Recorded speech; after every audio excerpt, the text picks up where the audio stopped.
Some people trust their gut. They choose partners based on a feeling. They avoid bad vibes. They follow superstitions, lucky numbers, unlucky dates, rituals that make no logical sense. And they say, I just know. My intuition is never wrong.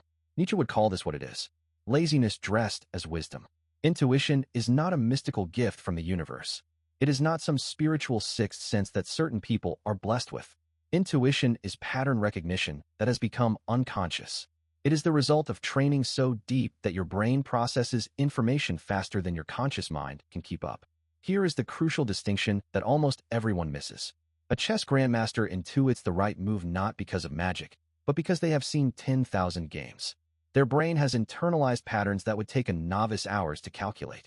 A surgeon intuits a complication mid-surgery not because they are psychic, but because their brain has processed thousands of similar cases and flagged an anomaly. A firefighter intuits that a building is about to collapse not because of a sixth sense, but because their unconscious mind noticed subtle cues, the color of the smoke, the sound of the structure, the heat pattern, that their conscious mind did not have time to articulate. Their intuition is earned. It is the residue of discipline. It is the crystallized product of thousands of hours of deliberate practice. And this is where Nietzsche's framework becomes devastatingly relevant. Because Nietzsche understood something about mastery that most people never grasp. The right to trust yourself is not given. It is built. But here is where it gets ugly. Most people who claim to trust their intuition have not earned it. They have not trained. They have not studied. They have not put in the years of deliberate practice that make intuition reliable. Their gut feeling is nothing more than inherited prejudice, cultural programming absorbed without examination, fears planted by society, biases absorbed from their environment. They call it intuition, but it is just the voice of the herd dressed up as personal wisdom. Why do people cling to superstition?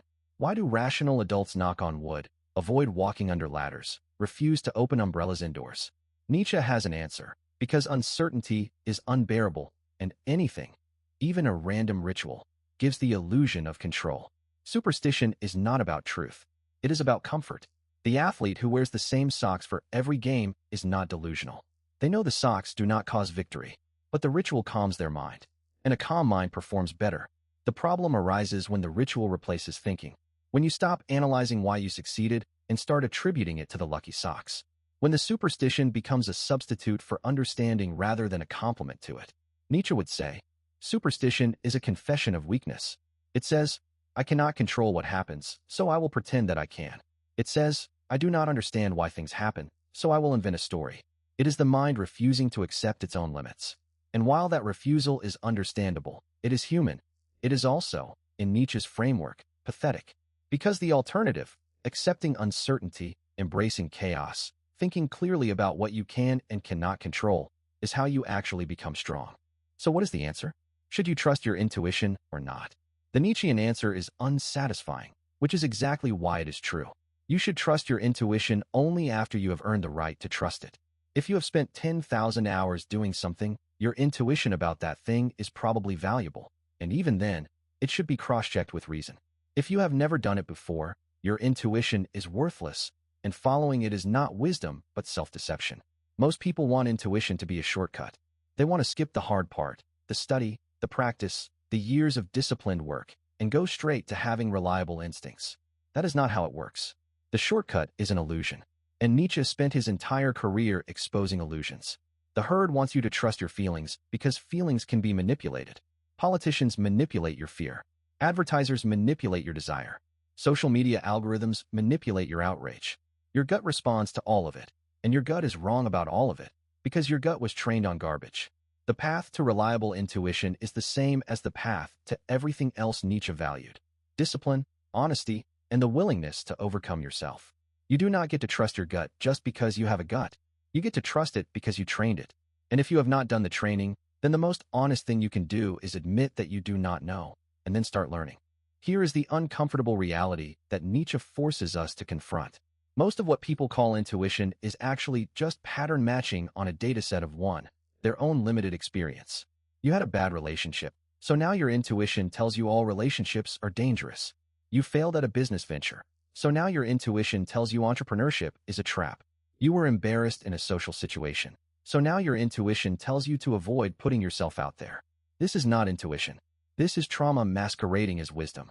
Your brain is protecting you from repeating a painful experience, which is a useful function, but it is also preventing you from growing.